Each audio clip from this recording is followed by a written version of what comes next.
ዛሬ ለኢትዮጵያውያን ሁሉ የሚያኮራ ታሪካዊ ሁነት ተፈጽሟል። የሁለት አሻጋሪ ፕሮጀክቶች የመሰረተ ድንጋይ አስቀምጠናል። የኢትዮጵያ ኢንቨስትመንት ሆልዲንግ ከዳንጎቴ ግሩፕ ጋር በመተባበር የሚገነባው የዩሪያ ማዳበሪያ ፋብሪካና በጎልደን ኮንኮርድ ግሩፕ የሚገነባው የጎዴ ነዳጅ ማጣሪያ ፋብሪካ መሰረተ ድንጋይ በዛሬው ዕለት መቀመጡን ጠቅላይ ሚኒስትር ዶክተር አብይ አህመድ አብስረዋል። እኛም ይሄንን በተመለከተ ከሁለቱ ፕሮጀክቶች ጋር የተያያዙ ሰፋ ያሉ መረጃዎችን እያጋራናችሁ አብራናችሁ ቆይታ እናደርጋለን። በቆይታችን መሃል ያላችሁን ሀሳብ አስተያየት ደግሞ በኮሜንት ሴክሽን ያሳወቃችሁን አብራችሁን እንድትቆዩን ጋብዛችኋለን። እነዚህ መረጃዎች ደግሞ ወደናንተ ያጋራን ከናንተው ጋር ቆይታ የምናደርገው እኔ ሄለን ጎሎ ከባልደረባዬ ሚሊዮን ሙሴ ጋር በጋራ በመሆን ነው። ካፍታ ቆይታ በኋላ እንመለስ።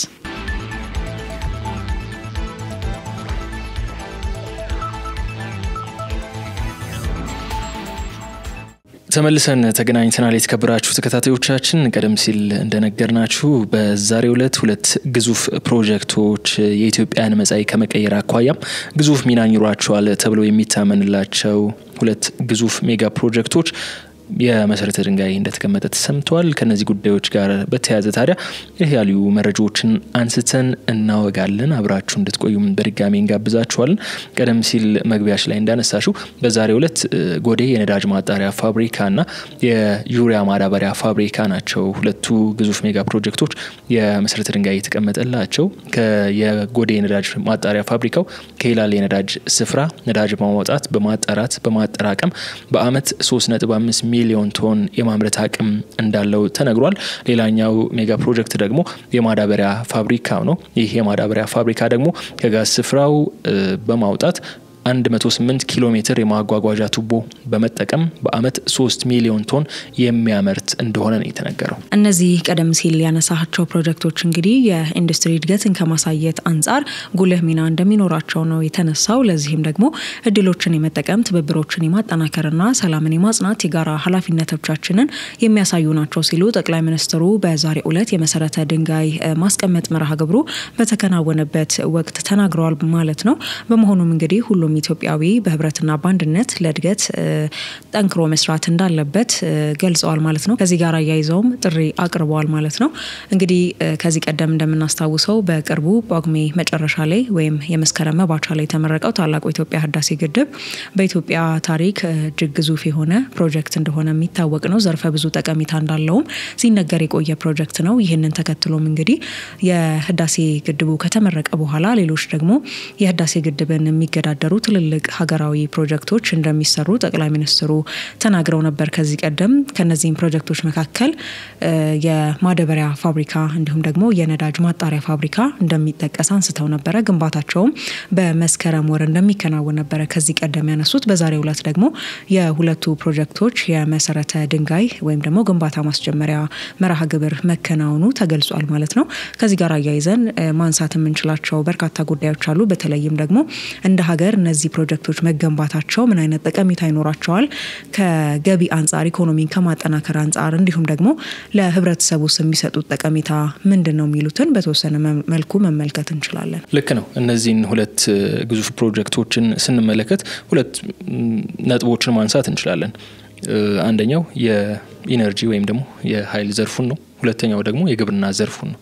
እነዚህ ሁለቱ ለኢትዮጵያ ዘርፈ ብዙ የሆነ ጥቅም የሚያመጡ እንደሆኑ የሚታወቅ ነው። ታዲያ ሁለቱንም የራሳቸው የሆነ የሀገሪቱ እድገት የሀገሪቱ ኢኮኖሚ ላይ የራሳቸው የሆነ አስተዋጽኦ አላቸውና ነጣጥለን ለመመልከት እንሞክር። ሁለቱም ከዚህ በፊት የነበሩ መረጃዎች ምን ይመስላሉ፣ የሀገሪቱ አጠቃቀም ምን ያክል ነዳጅ ስታስገባ ነበር፣ ምን ያክል ወጪ ያስወጣት ነበር የሚሉትን አንድ ባንድ ለመመልከት እንሞክራለን። በነዳጅ ማጣሪያ ፋብሪካው እንጀምር። ኢትዮጵያ ነዳጅ ፍለጋ ስለመጀመሯ በይፋ መነገር ከጀመረ ምናልባትም አመታት ተቆጥሯል። ነገር ግን እንደሚታወቀው ነዳጅ ከማውጣትም ባሻገር የማጣራት ሂደቱ ውስብስብ ነው፣ ከፍተኛ ወጪ የሚያስወጣ በመሆኑ እስከ ዛሬ ድረስ እየተፈለገ ስለነበረው ነዳጅ እንብዛም ሲወራ መረጃዎች ሲወጡ አይሰማም ነበር። አሁን ታዲያ በሶማሌ ክልል ከሚገኘው ሂላል ከተባለው የነዳጅ ስፍራ ድፍድፍ ነዳጅ የሚያወጣን የሚያጣራ የሚያጠራቅም ፋብሪካ ሊገነባ ነው ተብሎ በይፋ ተነግሯል። ፋብሪካውም በአመት 3.5 ሚሊዮን ቶን ነዳጅ አምርቶ የሚያቀርብ እንደሆነና ይሄው አቅም እንዳለው ተገልጿል። ይህም ታዲያ ኢትዮጵያ በ2022-23 አመት ካስገባችው 2.97 ሚሊዮን ሜትሪክ ቶን የተጣራ ነዳጅ ብልጫ ነው ያለው ነው። ቀላል የሚባል ምርት አይደለም የሚኖረው ይህ የነዳጅ ማጣሪያና ማከማቻ ፋብሪካ። ኢትዮጵያ ዓመታዊ ከውጭ የምታስገባው ነዳጅ መጠኑና አይነቱን ብንመለከት ደግሞ የኢትዮጵያ ፔትሮሊየም አቅራቢ ኢንተርፕራይዝን እንደ ምንጭነት እንጠቀምና እሱ ይፋ ያደረገውን መረጃ እንመልከተው። ኢትዮጵያ በአመት በባለፈው በጀት አመት ከ3.2 ሚሊዮን ቶን በላይ ነዳጅን ኢምፖርት ስለማድረጉ ያሳያል። ከዚህ የነዳጅ መጠን ደግሞ 2 ሚሊዮን ቶን ናፍጣ ሲሆን ከ767 ሺህ ቶን በላይ ደግሞ ቤንዚን ማስገባቷ ነው የሚያሳየው። ይህ በውጭ ምንዛሬ እየተገዛ ነው ወደ ሀገር ውስጥ የሚገባው። በአስገራሚ ሁኔታ ደግሞ አብዛኛው ነዳጅ ከውጭ በከፍተኛ የሆነ ወጪ ኢምፖርት የሚደረገው ነዳጅ ከ50% በላይ የሚሆነው ለትራንስፖርት ሴክተሩ ጥቅም ላይ የሚውል ነው። የተቀረው 50% ደግሞ ለኢንዱስትሪዎች፣ ለግብርናና ለሌሎች አገልግሎቶች ነው ጥቅም ላይ የሚውለው። 50% የሚሆነው ነዳጅ ግን ትራንስፖርት ዘርፉ ነው የሚጠቀመው። ከትራንስፖርት ዘርፉ ባሻገር ሀገሪቱ ዘርፈ ብዙ የሆኑ ነዳጅን ልትጠቀም የምትፈልግባቸው ወይም ደግሞ ነዳጅን ጥቅም ላይ ማዋል የምትፈልግባቸው ዘርፎች አሉ። ኢንዱስትሪው በከፍተኛ ሁኔታ ነዳጅን ይፈልጋል። ግብርናውም ነዳጅን በጣም የሚፈልግ ነው። በተለይ ደግሞ በአመት አንዴ ከማምረት ባሻገር በአመት 2 እና 3 ጊዜ ገበሬው ማምረትን ከፈለገ የተለያዩ ጀነሬተሮችን፣ የውሃ ፓምፖችን ማንቀሳቀስ አለበት። ለነዛ ደግሞ የነዳጁ በጣም አስፈላጊ ነው። ከተማ ውስጥም የምንመለከተው ነው እንደዚህ አይነት የነዳጅ ማጣሪያዎች መኖራቸው ለኢትዮጵያ ጥቅም ይዞ መምጣቱ ምን ያክል የሚለው ነው ልንወያይበት ወይ ሊነሳ የሚችለው እንጂ ጥቅም ይዞ መምጣቱ የሚያጠያይቅ አይደለም። ምክንያቱ ደግሞ አገር ውስጥ የምንመለከታቸው የተለያዩ ችግሮች አሉ። ነዳጅ ብዙ ጊዜ ተጭኖ በሚመጣበት ሰዓት በየጫካው በየበረሃው የነዳጅ ተሽከርካሪዎች ተደብቀው ሰው ሰራሽ የሆነ የነዳጅ እጥረት እንዲፈጠር የሚደረግበት አጋጣሚዎች አሉ። የነዳጅ ዋጋም እንደምንመለከተው ከጊዜ ወደ ጊዜ በከፍተኛ ሁኔታ እየጨመረ ነው የሚገኘው። እንደዛም ሆኖ ደግሞ በቂ አቅርቦት የማይገኝባቸው አጋጣሚዎች አሉ። ብዙውን ጊዜ ሰው ሰራሽ ቢሆንም የአቅርቦት እጥረቱ ሆኖም ግን ኢምፖርት የምታደርጊው ነው የውጭ ምንዛሬ አንድ ራሱን የቻለ ችግር ነው። አቅርቦቱም በተለያዩ ምክንያቶች ሊስተዋጎል ይችላል፣ ዋጋ ሊጨምር ይችላል። የዓለምን ፖለቲካ የዓለምን ሰላም ተጽዕኖ የሚያሳድርበት ነውና በራስሽ አቅም ሀገርሽ ውስጥ ነዳጁን አግኝተሽ አጣርተሽ ማቅረብን ከቻልሽ ማከማቸትን ከቻልሽ ግን ለብዙ ነገሮች ምላሽ የሚሰጥ መፍትሄ የሚሰጥና ለኢትዮጵያ እድገት ትክክለኛ መልስ ይዞ የመጣ ፋብሪካ ነው ብያስባለሁና ቀደም ሲል እንዳነሳው ነው በተለይም ዓለማችን ላይ የሚገኙ በኢኮኖሚ ወይም በምጣኔ ሀብቱ ረገድ ያላቀ ደረጃ ላይ ናቸው ተብለው የሚጠቀሱ ሀገራት ያላቸውን ሀብት ብንመለከት ነዳጅ ቀዳሚ ሆኖ እናገኘዋለን። አሁን ጊዜው እየዘመነ በተለይም ደግሞ በነዳጅ የሚሰሩ ነገሮች እንዳሉ ሆነው በኤሌክትሪክ የሚሰሩ ወይም በሌሎች የኃይል ምንጮች የሚሰሩ ነገሮች እየተበራከቱ ቢመጡም አሁንም ግን የነዳጅ ፍላጎት ወይም ነዳጅ ያለው ጠቀሜታ ከሌሎቹ ጋር ለውድድር እንኳን የሚቀርብ አይደለምና ያለው ጠቀሜታ እጅግ በጣም ዘርፈ ብዙ ነው። ሀገርን ደግሞ እንደ ሀገር የሚያቆማት በኢኮኖሚ ሉዓላዊነቷን እንድታረጋግጥ ከሚያስችሉ ጉዳዮች መካከል አንዱ የራሷን ፕሮጀክቶች ኢኮኖሚያውን ወይም ደግሞ የኢኮኖሚ እድገቷን ሊያስቀጥሉ የሚችሉ ፕሮጀክቶችን በራሷ አቅም መገንባት ነውና ኢትዮጵያም እንግዲህ ከታላቁ የኢትዮጵያ ህዳሴ ግድብ ቀጥሎ እነዚህን ፕሮጀክቶች እውን ማድረግ ከቻለች በተለይም ብዙ ጊዜ በተደጋጋሚ ይነሳል ደሃ ተብሎ ከሚጠቀሱ ሀገራት መካከል አንዷ ኢትዮጵያ ናት የሚለውን ስም መቀየር የሚያስችል ነው ተብሎ እየተነገረ ይገኛል። ያሉትን ጠቀሜታዎችም ስንመለከት ይህንኑ ሀሳብ ደግሞ እንድናረጋግጥ የሚያስችል ይሆናል ማለት ነው። ልክ ነው። ይህ የነዳጅ ማጣሪያ ፋብሪካ የኢትዮጵያን ታሪክ ይቀይራሉ ተብለው ቀደም ሲል የህዳሴው ግድብ እናውቃለን የኢትዮጵያን ታሪክ ከቀየሩ ፕሮጀክቶች መካከል አንዱ ነው። በቀጣይ ደግሞ ሌሎች ተያያዥ ሜጋ ፕሮጀክቶችም እየተገነቡ ወይም ሊገነቡ ግንባታቸው ሊጀመር መሰረት እየተቀመጠላቸው ያለው ነው። ኢትዮጵያ ታዲያ ታሪክን እናንሳና ተመሳሳይ ነዳጅ ማጣሪያዎችን መጠቀሟ አዲስ ታሪክ አይደለም። ከዚህ ቀደም በ1997 የተዘጋውን የአሰቡ የነዳጅ ማጣሪያ ኢትዮጵያ ተጠቀምበት የነበረ ነዳጅን ታጣራበት የነበረ ፋብሪካ ነው። ነገር ግን በ1997 የአሰብ የነዳጅ ማጣሪያ ፋብሪካው ከተዘጋ በኋላ ኢትዮጵያ ሙሉ በሙሉ የነዳጅ ፍላጎቷን ለመመለስ ከውጭ ሀገር ኢምፖርት በሚደረጉት የነዳጅ ምርቶች ላይ ጥገኛ መሆኗ ተረጋግጧል። ይህ ደግሞ ነገሮችን ከባድ አድርጓቸዋል። በተለይ ደግሞ እያደገ የሚመጣው ፍላጎት ወይም ደግሞ ዲማንድ የሀገሪቱ ፈጣን እድገት በከፍተኛ ሁኔታም የነዳጅ አቅርቦት ጥያቄ እንዲነሳ ያደረገ ሲሆን እስከ 2037 ማለትም በቀጣዮቹ 12 ዓመታት ደግሞ ይሄው የሀገሪቱ ፍላጎት በ14 በመቶ ይጨምራል ተብሎ እንደሚጠበቅ ነው መረጃዎች የሚያሳዩት። ታዲያ በዚህ ጎዳና ላይ እየተጓዘች ያለችው ኢትዮጵያ ይህንን ከፍተኛ መጠን ያለው ፍላጎት ለመመለስ አሁንም የውጭ ምንዛሬን በማውጣት ከውጭ ሀገሮች ኢምፖርት ማድረግ መቀጠል አዋጭ አይደለም። ለምን ከተባለ መንግስት በውጭ ምንዛሬ ገዝቶ የሚያመጣው ነዳጅም በድጎማ ነበር እስከ ቅርብ ጊዜ ድረስ ለማህበረሰቡ የሚያደርሰው ነዳጁም በድጎማ ነው። በኪሳራ ነው ነዳጁም ለተጠቃሚው የሚደርሰው። እንደዛ ከሆነ ደግሞ አዋጭም አይሆንም። ዶላርሽም አውጥተሽ ወጪውም ካልመለሰልሽ የግድ ግን ብዙ ነገሮች መንቀሳቀስ ስላለባቸው ራን ማድረግ ስላለባቸው መንግስት እሱን እየደጎመ የሚያስኬድበት ጊዜያትን ነበሩ። አሁን ግን እነዚህ ነገሮች ላይም መፍትሄ ሊያመጣ የሚችል እነዚህን ጥያቄዎች ሊመልስ የሚችል ፋብሪካ ነው ዛሬ መሰረተ ድንጋይ እንደተቀመጠለት የተነገረው ማለት ነው። የነዳጅ ማጣሪያ ፋብሪካው መገንባት ማለት በቀላል ቋንቋ ኢትዮጵያ በአመት ታወጣው የነበረው ከ5 ቢሊዮን ዶላር በላይ የሚገመትን የውጭ ምንዛሬ ሊያስቀር የሚችል እንደሆነ ነው የሚነገረው። በዚህም በመሰረት ጠቅላይ ሚኒስትር ዶክተር አብይ አህመድ በዛሬው ዕለት ይህንን ፋብሪካ ለመላው ኢትዮጵያ ብስራት ይዞ መጥተው ይፋን አድርገዋል። ይህን ፋብሪካ መገንባት ልንጀምር ነው ብለው እንግዲህ በዛሬው ዕለት አስታውቀዋል። ይህ ፋብሪካ የሚገነባው ሶማሌ ክልል ላይ ነው። ቀደም ብለን እንዳነሳ ነው ለአመታትም በሶማሌ ክልል ላይ የነዳጅና የተፈጥሮ ጋዝ ፍለጋ ሲያካሄድ የነበረ አንድ ድርጅት አለ። እሱም ጎልደን ኮንኮርድ የተሰኘ ግሩፕ ነው። በካሉብና ሃይላላ ሳይቶች ሲያከናውን የነበረው ፕሮጀክቱም የመጀመሪያ ምዕራፉን ማጠናቀቁ ተገልጿል። በዚህ መሰረትም በአመት 3.5 ሚሊዮን ቶን ነዳጅ አምርቶ የማቅረብ አቅም ያለውን ፋብሪካ ሊገነባ መሰረት ተጥሏል። ይህ ፋብሪካ ቀደም ብለን እንዳነሳ ነው ታዲያ ኢትዮጵያ በኢንዱስትሪ፣ ግብርና፣ ትራንስፖርት እንዲሁም በአገልግሎት ዘርፉ ላይ የምታደርገውን እንቅስቃሴ በከፍተኛ ሁኔታ የሚደግፍ ሲሆን ከዚህ ባሻገር ደግሞ የስራ ዕድልን ከመፍጠር የቴክኖሎጂ ሽግግርን እንዲደረግ ከማመቻቸትም ባሻገር ከፍተኛ የሆነ የውጭ ምንዛሬን በማዳንም ሚና ይኖረዋል ተብሎ ይጠበቃል።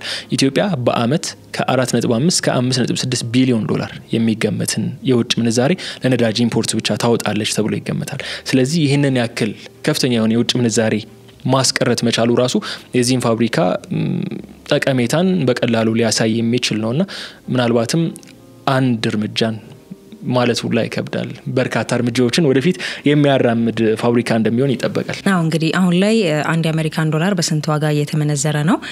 ይህንን ስናሰላው ደግሞ በምን ያህል ከፍተኛ የውጭ ምንዛሪ እነዚህን ምርቶች ወደ ሀገር ውስጥ እንደሚገቡ ወደ ሀገር ውስጥ ከገቡ በኋላ ደግሞ በተለያዩ ሰው ሰራሽ ምክንያቶች በትክክል ወይም ደግሞ በአግባቡ ጥቅም ላይ የማይውሉበት ሁኔታ እንዳለ መረዳት ይቻላልና እነዚህን ሁሉ ቀውሶች ወይም ደግሞ እነዚህን ሁሉ አሉታዊ ገጽታዎች የሚቀይር ፕሮጀክት እንደሆነ ነው የሚገለጸው ማለት ነው።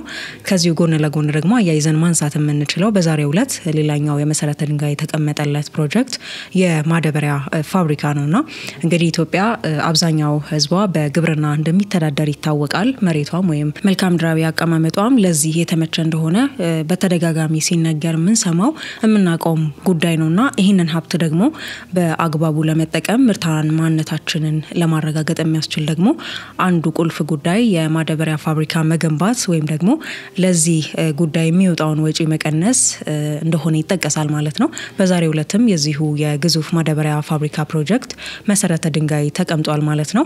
እንግዲህ የኢትዮጵያ መንግስት ቁልፍ የመዋለ ንዋይ ተቋማትን የሚያስተዳድረው የኢትዮጵያ ኢንቨስትመንት ሆልዲንግስ ከዳንጎቴ ግሩፕ ጋር በመሆን ነው እንግዲህ ቀደም ሲል ስምምነቱን ተፈራርመው ነበር። በዛሬው ዕለት ደግሞ የመሰረተ ድንጋዩን አስቀምጠውታል ማለት ነው። እንግዲህ ኢትዮጵያ በየአመቱ በአማካይ ከ1.5 ሚሊዮን ሜትሪክ ቶን በላይ የተለያዩ አይነት ማዳበሪያዎችን ከውጭ ሀገራት ታስገባለች። ለዚህም እንግዲህ ከፍተኛ መጠን ያለው የውጭ ምንዛሬ የምታወጣ ሲሆን በሀገር ውስጥም የማዳበሪያ ዋጋ በተለያየ ጊዜ በከፍተኛ ሁኔታ ይጨምራል። የማዳበሪያ እጥረቶች ይፈጠራሉ። ይሄም ደግሞ አርሶ አደሩ በበቂ ሁኔታ ምርቶችን እንዳያመርት ተጠቃሚው ህብረተሰብ ደግሞ በተለይ የምግብ ወይም ምርቶች ዋጋ እንዲጨምሩበት በበቂ ሁኔታ ተደራሽ እንዳይሆን ሲያደርግ ይሰማልና ይህንን ችግር የሚቀርፍ እንደሆነ ከዚህ ቀደምም ሲገለጽ ቆይቷል። በዛሬው ዕለትም የተነሳው ይህ ነው ማለት ነው። እንግዲህ ይህ በሶማሌ ክልል ጎዴ ውስጥ የሚገነባው ግዙፍ የማዳበሪያ ፋብሪካ በአፍሪካ ውስጥ ካሉ ተመሳሳይ ፋብሪካዎች በቀዳሚነት ከሚጠቀሱት ውስጥ የሚመደብ እንደሆነም እንግዲህ እየተገለጸ ይገኛል። ልክ ነው። ይህ ፋብሪካም በካፍሪካዊው ዳንጎቴ ግሩፕ ጋር በመተባበር እንደሚሰራ መረጃዎች ወጥቷል። ዳንጎቴም ናቃቸው አፍሪካዊ ቢሊዮነር ናቸው። በትልቅ የኢንቨስትመንት ስራዎች ላይ እየተሳተፉ የሚገኙ በዳንጎቴ ሲሚንቶ ናቃቸው ትልቅ አፍሪካዊ ባለሀብት ናቸው። በተለያዩ አፍሪካ ሀገራትም ተመሳሳይ ስራዎችን በመስራት የሚታወቁ ናቸው። ይህ ፕሮጀክት ታዲያ የኢትዮጵያን የግብርና ዘርፍ እስከ ወዲያኛው ይቀይራሉ ተብለው ከሚጠበቁ ግዙፍ ሜጋ ፕሮጀክቶች መካከል አንደኛው ነው። ይህ ፋብሪካ $2.5 ቢሊዮን ነው በጀቱ ተገንብቶ እንዲጠናቀቅ ይፈጃል ተብሎ የሚጠበቀው $2.5 ቢሊዮን ኢንቨስትመንት የሚጠይቅ ነው። ይህ ማለት ደግሞ የህዳሴ ግድብ በቅርቡ ተመርቆ የተመለከተው ህዳሴ ግድብ ከወጣበት $5 ቢሊዮን በግማሽ የሚያንስ ነው። ቀላል በጀት ወይም ቀላል ኢንቨስትመንት የሚጠይቅ አይደለም ይሄ። ነገር ግን በጠቀሜታ አንፃር ካየነው ደግሞ ግድቡ በራሱ መንገድ ትልቅ የሆነ የሀገሪቱን የኃይል ችግር ይፈታል። ከዛ ባሻገር ደግሞ ከፍተኛ የሆነ የውጭ ምንዛሪ ገቢ ያስገኛል። ይሄው የማዳበሪያ ፋብሪካም ታዲያ ከዛ የማይተናነስ ጠቀሜታን ይዞ የሚመጣ ነው። ይህ በሶማሌ ክልል የሚገነባውና 3 ሚሊዮን ቶን አምርቶ ያቀርባል የተባለለት ሜጋ ፕሮጀክት ታዲያ በአፍሪካ ግዙፍ ከሚባሉት የሚጠቀስ ነው ስንል እንዲሁ አይደለም። አፍሪካ ላይ ያሉት እነዚህ አይነት መሰል ፋብሪካዎች ብንመለከት አብዛኞቹ ይህ ፋብሪካ ተገንብቶ ከተጠናቀቀ በኋላ ከሚያመርተው አጠቃላይ ምርት ያነሰ የሚያመርቱ እንጂ ከዛ የሚበልጥ የሚያመርቱ የሉም። ምናልባት አፍሪካ ውስጥ ካሉት አንድ ነው አሁን ኢትዮጵያ ውስጥ ሊገነባ ነው እየተባለ ካለው ፋብሪካ ሊወዳደር የሚችል አንዱ ነው። ምናልባት እስቲ ቁጥሮችን እንመልከታቸውና በአፍሪካ ግዙፍ የማዳበሪያ ፋብሪካ በመያዝ ቀዳሚ የሆኑት ሀገሮችን እንመልከታቸው። አንደኛዋ ዳንጎቴ የመጡባት ናይጄሪያ ነች። ናይጄሪያ ታዲያ በአመት 3 ሚሊዮን ሜትሪክ ቶን የሚያመርት አንድ ፋብሪካ አላት። ይህ ፋብሪካ ታዲያ በባለቤትነት የሚተዳደረው አሁን ኢትዮጵያ ውስጥ ኢንቨስት አድርገው ይሄንን ፋብሪካ እንዲገነባ በትብብር እየሰሩ ያሉት አሊኮ ዳንጎቴ ናቸው። የዳንጎቴ ማዳበሪያ ፋብሪካ የሚሰኘው ፋብሪካም በአመት 3 ሚሊዮን ሜትሪክ ቶን ማዳበሪያን በማምረት ከአፍሪካ ቀዳሚው ነው። ሁለተኛው ግዙፍ ፋብሪካ የምናገኘው እዛው ናይጄሪያ ውስጥ ነው። ይህ ፋብሪካም ታዲያ በአመት 2.8 ሚሊዮን ቶን ማዳበሪያን እንደሚያመርት ነው የሚገለጸው። ሶስተኛው ደግሞ ግብጽ ላይ የሚገኝ ሞናኮ ወይም ደግሞ ምስሪ ማዳበሪያ ማምረቻ ፋብሪካ በሚል ስያሜ የሚታወቅ ሲሆን 2.1 ሚሊዮን ሜትሪክ ቶን ነው የሚያመርተው በአመት። ታዲያ እነዚህ ለምሳሌነት የተጠቀሱት ፋብሪካዎች በአፍሪካ ግዙፎቹ ማዳበሪያ አምራቾች ሲሆኑ ኢትዮጵያ ከዳንጎቴ ጋር በመተባበር ልገነባው መሰረተ ድንጋይ ያስቀመጠችለት ፋብሪካ ደግሞ አንደኛ ላይ ከሚቀመጠው በራሱ በዳንጎቴ ከሚተዳደረው የዳንጎቴ ማዳበሪያ ማምረቻ ፋብሪካ ጋር እኩል የማምረት አቅም ያለው ፋብሪካ ነው ማለት። እነሱ ቆየት ያለ ለረዘም ላለ ጊዜያት ስራ ላይ የቆዩ ናቸው። ፋብሪካዎች የማስፋፊያ ስራ ምንም እየተባለ ሲጨመር ደግሞ ይህ ኢትዮጵያ ላይ አሁን ይከፈታል ወይም ደግሞ ግንባታው ይጀምራል የተባለው ፋብሪካ አፍሪካ ላይ ካሉት ግንባር ቀደሙ ብቻ ሳይሆን አንደኛው የመሆን አቅምም ያለው ነው። በአመት 3 ሚሊዮን ቶን አምርቶ ማቅረብ መቻሉ ከቀዳሚዎቹ ተርታ እንዲሰለፍ ያስችላል። በሌላ በኩል ስንመለከተው ደግሞ የፋብሪካ ወደ ስራ ገብቶ ማምረት ሲጀምር ኢትዮጵያ ባለፉት ጊዜያት ከውጭ ሀገራት ታስገባው የነበረው አማካኙ የማዳበሪያ መጠን 1.5 ሚሊዮን ሜትሪክ ቶን ነው።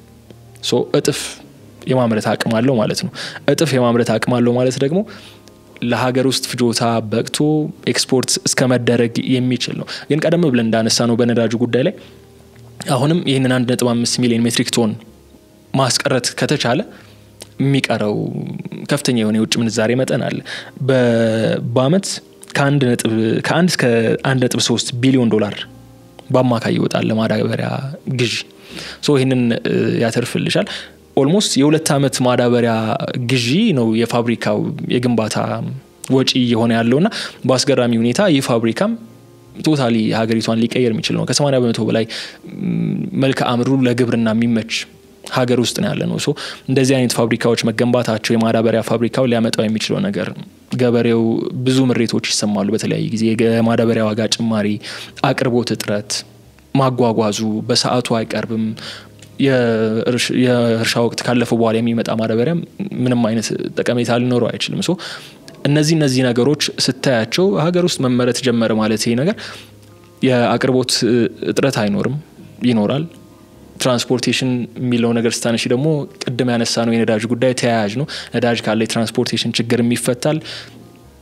በጊዜው ማዳበሪያ ከቀረበ በርካሽ ዋጋ ከቀረበ ምርት ይጨምራል። ኢኮኖሚው ላይ ተያያዥ ነገሮች ናቸው በቃ ሰርክል ነው የሚሆነው ነዳጁ ከማዳበሪያው ከምርቱ ግብርና እያለ ሰርክል ነው የሚሰራውና ትልቅ ተስፋ እንደታደርጊ ወደፊት ኢትዮጵያ ወደ መካከለኛ ገቢ ወዳላቸው ሀገራት የምታደርገውን ጉዞ የተፋጠነ ሊሆን እንደሚችል ተስፋ እንደታደርጊ የሚያደርጉ ሁለት ግዙፍ ፕሮጀክቶችን ነው ዛሬ በብስራት መልክ የሰማነውና እንግዲህ ፋብሪካው እጅግ ዘመናዊ ሆነ የዩሪያ ማዳበሪያ ማምረቻ ሲሆን ተያያዥ መሰረተ ልማቶችም ስላሉት በዓለም ላይ ካሉ ሁሉ የዘመኑን ቴክኖሎጂ የሚጠቀም እንደሚያደርገው ነው የተገለጸው ማለት ነው። እንግዲህ ለዚህም ከ3 አመት ብዙም ባልበለጠ ጊዜ ግንባታው ይጠናቀቃል ተብሎለታል።